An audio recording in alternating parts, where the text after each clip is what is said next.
Hi, my name is Amy Green. I first want to say that I'm super grateful to have this opportunity to speak to you guys about who I am, what I'm about, and my love and passion and experience in fitness. I first want to start off by saying that I'm certified through the National Academy of Sports Medicine as a personal trainer, and I've been training people one-on-one and in a group setting for the last 10 years.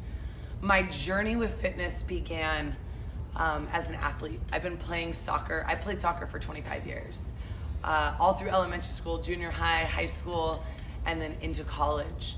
And in college, I was fortunate enough to be able to play 3 sports at the Division I level. So I ran track, I played soccer, I ran cross country all 4 years. And that is truly what shaped me as a human being and shaped me in the way that I approach everyday life. I wrote all my notes down here for you guys so that I can speak eloquently and not waste any of your time. But my philosophy into training has a lot to do with mental health and training for a better quality of life. For myself, I know that when I don't exercise, when I don't work out, something is off, and I'm not able to be the best version of myself that I would be if I was training on a regular basis. Over the last, 15 to 20 years, a lot of science has come out to link exercise to bettering mental health. And my whole journey has changed with fitness. I used to just train for sport. I would train day and night, eat, sleep, and drink my sports because that's all I was doing. And then once I got out of college, I was left with an injury. Injury was a stress fracture in my pelvis, and I was put on pain meds. And so that journey was something that transformed the way that I use fitness now in my everyday life.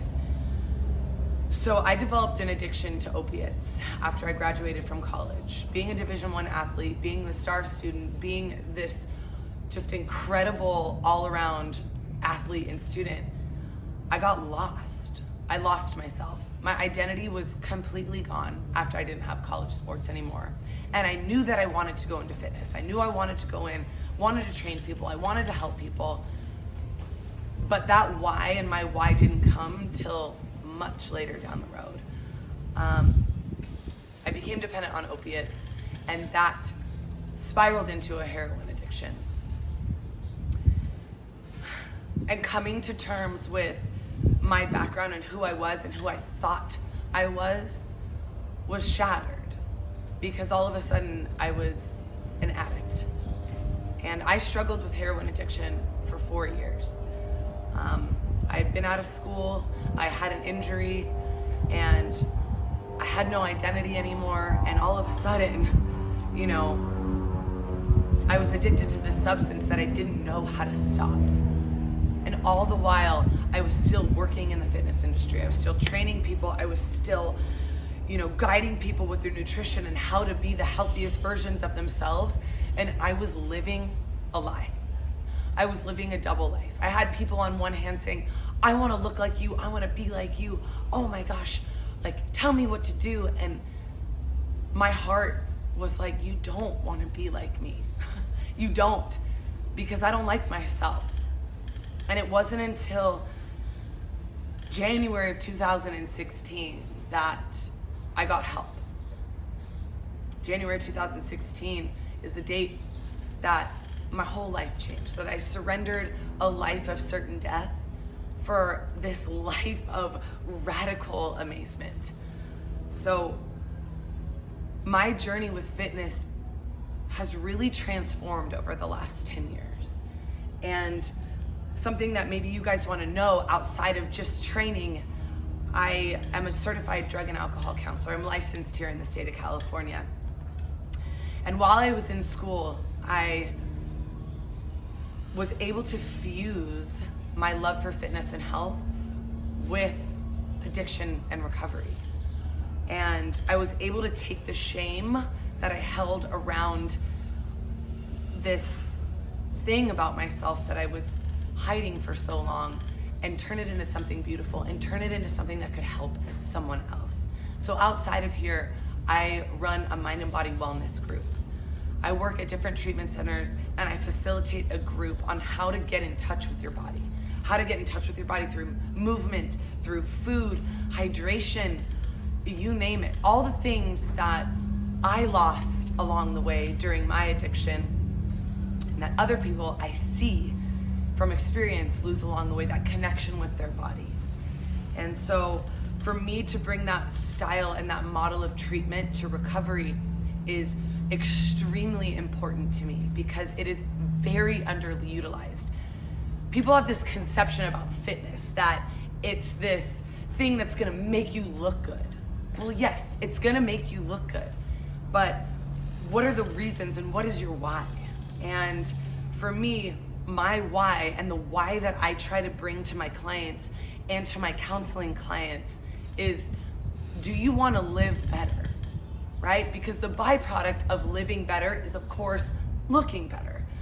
But for us to bring it internally gives us a much stronger foundation to work from. And so over the last 10 years, I've really narrowed my focus down as far as how I want to influence other people to change their lives, right? It's not by the way that I look. Sure, that's a byproduct.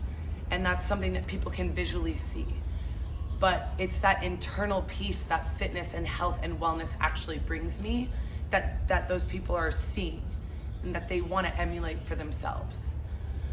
The last thing here that you guys put that you want to hear is, if I had a platform to reach the world, which would be kind of amazing, this platform, this message for this platform, I would want it to be to work out for your mental health. Work out to feel good in here, because 90% of our dopamine production, you know, is obviously built in our guts. So eat to fuel your happiness, eat to stabilize your emotions, fitness, work out to stabilize your emotions, work out to feel better. And the byproduct of that is to look better. Look, I was an athlete, an incredible athlete, and I still am an athlete. I've never lost it, but I did get lost. I was someone who lost her way.